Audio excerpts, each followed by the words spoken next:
What is going on, everybody? It's your boy Hazed here with another Blurple video.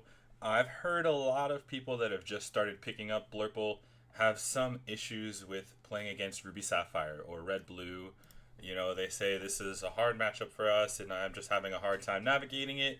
Something along those lines. Obviously, with Blurple's popularity at Continentals, a lot of new people are picking up the deck. And I do think this is one of those intricate matchups where having the reps on the deck will probably make it a little easier for you as you play it more. So I figured out let's go ahead and have a video, and I'll go over what I do to attack this matchup because I do feel pretty comfortable in it. Now, there's times that Ruby Sapphire can kind of just find all their answers and you don't. You know, like that's card games for you. There's variance in everything that we play. But I think if you follow some of these points that I have here, and I'll go over my thoughts on them and why I think that way, you'll understand, have a better understanding on the matchup, and you'll be ready to take down Red Blue yourselves. Um, so the first point I have here is early curve non-aggressive mulligans, right? So I have heard some people that have just started picking up the deck talk about um, mulliganing super hard to find their two drop ramp, right? You think, okay, I have to find my one drop and two cost ramp, and then I just play all my good cards before everybody else. Great strategy sometimes, but if you mulligan super hard with Blurple, you can get stuck with completely non-game brick hands. So especially against Red Blue, they could probably punish you the most if you don't have the cards you're looking for. Um, if you're mulliganing too aggressively. So I wanted to kind of go over what I mulligan for, specifically on the play we're talking here against Ruby Sapphire. So you want any one drop, like I have Chernobog here, but any one drop is fine. Even a Diablo, even though I have zero attack, is fine. Again, we're talking about on the play here. You want your turn 2 ramp, so either Tipo or Saily Azurite Sea you're looking for. And then you want a 4 attack character on turn 3, which would we'd have 4 ink at this point. So really one of these two is fine. Um, Sometimes I'll bounce a Tipo and play another one drop, right, on turn 3 with my Mimfox if I don't have a goat. Goat's probably more ideal, but again, if I don't have a goat and I could just bounce Tipo, ink Tipo, play a one drop, that's also fine. And then you have Elsa on turn 4. So what you're setting up for is if Red, Blue, or Ruby Sapphire has their ideal curve of one drop Popsicle or Ice Block, two drop Ramp, whether they do Sail or Tipo, and turn 3 they're going to play Flaversham. So we're on the play, so they're going to play that Flaversham. It's going to draw 2 cards.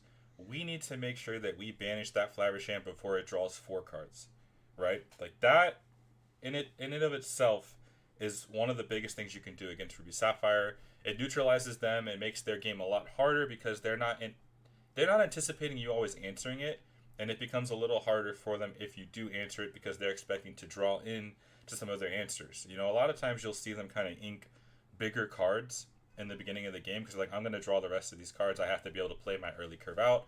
You disrupting that early curve can really hinder their performance, especially on the play.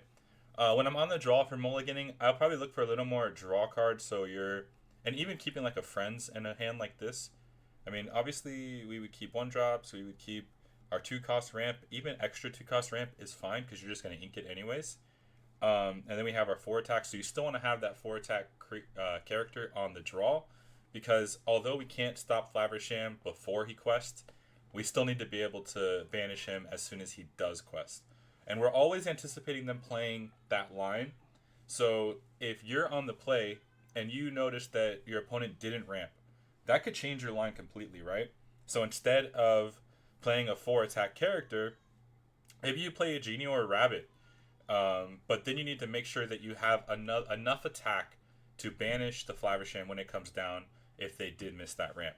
So it's a little contextual, but again, 4 attack on the play, well, really 6 attack, 4 attack plus Elsa on the play. On the draw, you want to have enough attack to be able to banish the Flaversham after it's quested. That's kind of your ideal mulliganing principles there. Um, so again, I don't agree with the thought of mulliganing everything you can to find ramp on 2, especially on the draw. If you're on the draw, double one drop is not the worst thing in the world against Ruby Sapphire because you're putting a lot more pressure to the board, and you're not going to be able to stop that Flaversham from questing anyway. So you could play 2/1 drops there, and then Fox Bounce and hit Flaversham with something else after it's quested. You could use Crab or something like that to deal damage to Flaversham. There's some options there, so we just have to make sure we have that 6 damage available for that Flaversham. So another thing that I see a lot of people do is bounce.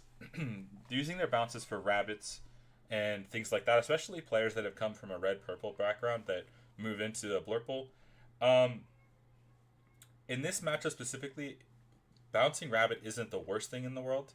Bouncing genies is pretty bad, and a pinch, if you have to do it, I understand. But you really want to save your bounces for really 2 cards. Your 2 cards you want to save them for are your goats and your Hades. When I'm playing against Ruby Sapphire, I want to cast Hades 7 or 8 times. Because you get to the point in the game where they're playing these big bombs and you have a few threats out and you need to be able to remove, whether it's a Maui Shark, whether it's a Sisu. Sisu we could typically remove without using Hades, but Maui Sharks, Sisu, Maleficent Dragons, Tomatos. Those are all relevant Hades threats, and in a pinch, it could be Flaversham, so they're not drawing more cards. But we can essentially neutralize all of their threats by just Hadesing them all. They're going to get a bunch of ink anyways, so bouncing Hades and keeping him protected is very, very important for us. So there are a bunch of situations when I'll play a Hades, bounce a Hades, right? So I'm still keeping it in my hand. They know I have it, but they're not able to interact with it and banish it before, because let's be honest, Hades is really easy for them to remove. Ice block, double ice block Sisu, ice block Brawl, 1 ice block Big Sisu. Like, there's a lot of things that do banish Hades. And I will bait them sometimes if I have 2 in hand, or I'll leave the Hades out. I'm a lot more protective when I'm down to 1 or 2 Hades. I start to really bounce them and not be as lenient as just throwing a Hades out there for them to be able to banish. So again, we want to save our bounces for those really impactful cards like Hades and Goat. I think the Goat one is pretty self-explanatory, right? Like, we want to bounce Goat to get across the finish line, even when they have Pirate's Life and the like that. Yeah, that's still super, super important for us to save the bounces for that. Pressure, pressure, pressure. So, talking about that, I'm going to go into what I believe is the core of Blurple. And I think this is kind of across the board. I think most people would agree with this list of core cards. So you have your 4 friends, 4 sail. 1-drops you can kind of rotate to however you want. I know some people like Brooms more than Diablo. I think everyone's on 4 Turner blocks at this point. But 10 1-drops is fine, however you want to do them. I only play 1-drops that cycle themselves. I think that's probably correct. If I was going to play like Rafiki or Cogsworth or something like that, I would play in addition to these 10. But that's just me. So again, you got your Mims. Some people say you need to play 4 Crabs. 3 felt fine for me. I only put 2 Rabbits in here because I think that's the bare minimum. But I personally play 3. I only put 2 Elsa, 2 Hades in here because I also think that's the bare minimum. This was just the core, right? So if you wanted to take a Blurple core and add to it, this is where I think you'd want to start. This is where I have my list right now. You can see I have the same 1-drops, a lot of the same stuff you're going to see. I'm up to 3 Rabbits. I have 3 and 3 big drops because I'm a big fan of Big Elsa. Some people are down to 2, but I've been back and forth on it. I'm still testing Isabella Madrigal right now. There's a chance this should just be Donald Duck, but for red-purple meta, I like Isabella a lot. Finders Keepers and Greystone Dragon are 2 additional flex spots that are cards I enjoy. I'll talk a little bit more about them in a second. But we're talking about pressure here, right? Like, that's our next tab. Like, what does pressure mean? So these 2 both kind of go hand in hand. Only ink when you need it in pressure. So we need to be able to present problems for Ruby Sapphire turn after turn. Give them a problem that they have to solve because you're presenting so much lore to the board, right? And you want to do it in multi-angling attacks, right? So you want it to be, say you play a rabbit to the board and you play a goat. So you have a 2 attack character and a 4 attack character. If they don't have 2 ice blocks out already, they can't just cease to remove that, right? So it's a little harder for them to answer. That's good pressure. Now, something like a Diablo I'll play all day long because that's just cycling and it's a card for them to banish. It replaces itself, right? So best case scenario, I get some lore out of it. Worst case, it draws a card after a Sisu or a Be Prepared. Um, Another option of pressure, if there's no ice block or they've just brawled your genie and they do have an ice block, following it up with Isabella, with my deck specifically, is super relevant. It could be hard for them to answer this. So that is also pressure. Another term for pressure could be just keeping your hand very full. Obviously, by playing all these cards to board, you're going to saturate your hand pretty quickly. So you want to be able to have that pressure of just playing the board. Bouncing Goat, playing 1-drops that cycle themselves is all pressure and also maintaining their board. Stopping ink when you need it. Only ink when you need it. I typically only ink against Ruby Sapphire to about 8 or 9. And then 10 if I want to do like a bounce Elsa play or something like that. But I will hold cards in my hand to be able to do that play, and will ink it when I need to do that play, if that makes sense. So I'll sit there at 9 with a card that's kind of like, maybe I'll use this, maybe I won't. And then, all right, now I have the 2-drop Mim and I want to bounce Elsa, play Elsa again. Now I'm going to ink bounce play, right? So that's what I mean by only ink when you need it. You can do a lot of pressure with just playing multiple cards per turn. And so many of your cards replace themselves that you are able to do that. And it really, really hurts Ruby Sapphire because they only have so many board wipes that they can do. So putting that pressure up is really how you beat them. This getting the box of Crayolas is just some fun for me. I lovingly said that Ruby Sapphire players eat crayons because I think the floor on that deck is very, very low. It's very easy to perform pretty well on that deck, but when you get towards the top end, it could be a very hard deck to pilot when you're playing very highly skilled players. So I'm going to go through some cards that I think are super important in the matchup. I'm going to call them flex cards because, again, this was our Blurple core here. And then I'm going to go through some cards that you could add to better perform against Ruby Sapphire if you don't already have them in your deck. We talked about Hades already. Obviously, more Hades is better. You could even go to the point of playing 4 Hades and drop an extra Elsa to make room for it. I don't think I'd ever play more than 13 uninkable cards, which I think I'm currently sitting at 13, which is on the top end for a lot of people because Sail the Azurite Sea, you obviously want to have a lot of inkable cards when you're ramping. You don't want to have to ink something that feels bad. You want to ink cards that you're okay with inking in the right scenarios. Because Blurple, unlike other decks, you may not realize you made a mistake till 2 or 3 turns down the line when you realize, man, I shouldn't ink that card. So Hades is obviously super, super important against Ruby Sapphire. Donald Duck. So we saw my list here. Now, if I was going into what I knew was going to be a Ruby Sapphire room, like I know I'm going to play Ruby Sapphire for majority of the day, I would probably just replace the Isabellas for 2 Donald Ducks. Because Donald Duck's going to just help us accelerate into that late game where we can play those big cards or multiple cards per turn. It also can let you answer Shark with Hades right away. Obviously, you're not bouncing it right away, but that's still okay. They're typically out of cards at that point if they are playing Shark that early. So Donald Duck is really, really good against Ruby Sapphire. Even on the draw, it's pretty good because, again, you're inking a card off the top of your deck. It's not coming out of your hand, which is great for the deck because we need to get to that point anyways. It's not like we're at that 8 ink total and we don't really need any more ink. This gets you to that total and presents a 3/4 body that quests for 2 on the board. Super, super good card. Finders Keepers. I would say I was a hater of this card until about the end of last set. I am not a hater on this card anymore at all anymore. It's a good card. In the grindy matchups, both Ruby Sapphire and Ruby Amethyst, drawing 3 cards for 5 can be very, very good. There are turns that you are already presenting enough lore on board that they're going to have to answer with a board wipe, whether it be a Sisu or a Be Prepared, that you could just afford to sit there and draw 3 cards and just quest out with what's already on board and make them answer it. This is just refilling your hands and creating more pressure. So Finders Keeper is a great card for both of those Ruby matchups that we mentioned. Greystone Dragon is, I would say, I don't want to say controversial, but a lot of people love it, a lot of people hate it. I am a big fan of this card, and I think it does a lot of what Finders Keepers does. So, just to kind of explain that a little bit, when we talked about getting to 7 or 8 ink towards the end of the game, like not our end game, but mid game, and we stop inking from our hand, This lets you stop inking from hand, but still keep up with ink against a Ruby Sapphire deck that's inking every turn. Because you're just cycling out your graveyard. You have 1-drops that already banish themselves, so that you're already going to have them in the graveyard. And obviously, Ruby Sapphire is going to be wiping your board anyway, so it's going to keep refilling your graveyard till the Greystone Dragon doesn't run out of gas.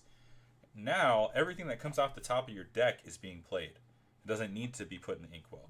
So you're able to do some obscene plays because you have so much ink and it's not coming out of your hand. So you're sitting there with 10, 11 cards in hand. And obviously, you want to keep pressure to the board, so you don't want to have an abundance of cards in your hand. You really want to be using those cards. It's better to win the game with 1 card in hand than 11, or lose a game with 11. You want to keep that pressure down. You don't want to overextend yourself, but Greystone Dragon gives you a lot of options. It is a very, very good card against Ruby Sapphire and Ruby Amethyst. So again, both of these two cards are really, really good in the Ruby matchups right now. I even used Greystone Dragon against Steel Song before. If you can afford to get a turn to put it down, because they're also going to refill your graveyard, and you want to be able to play a lot of the stuff off the top. I don't want to say it's made for that, but there's a niche scenario where it is good in that matchup as well. Green Steel, it's great too. And then the location package. I think Library is a lot better into Ruby Sapphire than McDuck Manor is. I think McDuck Manor is a lot better into Ruby Amethyst. But we're talking about Ruby Sapphire today. Library is a lot better because, again, like we talked about that pressure situation, or attacking them from multiple angles. Library attacks them from both angles, but also can refill your hand. So I think this card would help the matchup a lot if you really wanted to play locations. This and Greystone Dragon, I would say, are probably interchangeable because they both cost 3. They both kind of do similar things because although Greystone Dragon doesn't say draw a card on it, essentially you're drawing cards. This says draw a card, and it makes all of your threats just become rabbits, which is great, and also can gain you lore. So they have to really determine how they want to attack your board state. McDuck Manor, again, I don't think it's it's still a good card. I just don't think it's as good into Ruby Sapphire because Vitalisphere on Maleficent Dragon or Shark murders a manor, and you don't get any value for it. Now, multiples can be great if you drop two of them against a Ruby Sapphire after a Be Prepared. That's great. But they play enough high attack characters that they can get rid of it pretty quickly. But it does make it a little awkward for them because a lot of their characters they want to be questing with and not really swinging into the manor. But I've just seen a lot more impact with Library. So if I was going to pick between the two, you could also play 2 of each. I was testing that for a little bit too, playing 2 of each. However, I really think you want to play 3 of a location if you're going to, especially Manor, because Manor you really want to be able to drop 2 down after Be Prepared. Where Library you probably could get away with 2 because you really only need to see 1 to start generating value. But yeah, so as far as locations go, those would be the 2 that I'd recommend. I wouldn't play Queen's Castle. I just don't think it's good enough. And yeah, that's pretty much my thoughts on the Ruby Sapphire matchup. You really just have to grind them out. You aren't going to beat them super, super quickly. You're going to beat them by constant pressure. One thing that comes up a lot, actually, we'll even discuss this. I know people will ask, well, what if I want to play a Hideaway or I want to play a Cusco to banish their dime? That has to be one of the number one questions that... why is it not coming up here? Let's just do Cusco then so we can pull something up that banishes items. Well, not even banish this, put it in the inkwell. So an effect like this where you're putting an item or a location into its player's inkwell, face down and exerted. So if I was going to play one of them, it would be Cusco. But even still, I don't think you need it. If they're able to set up a dime, and yeah, I know they're inking a lot because you're Hadesing so many of their characters that there's a potential they can have a lot of ink and be able to dime and hit dime for Automata or for a lot of lore.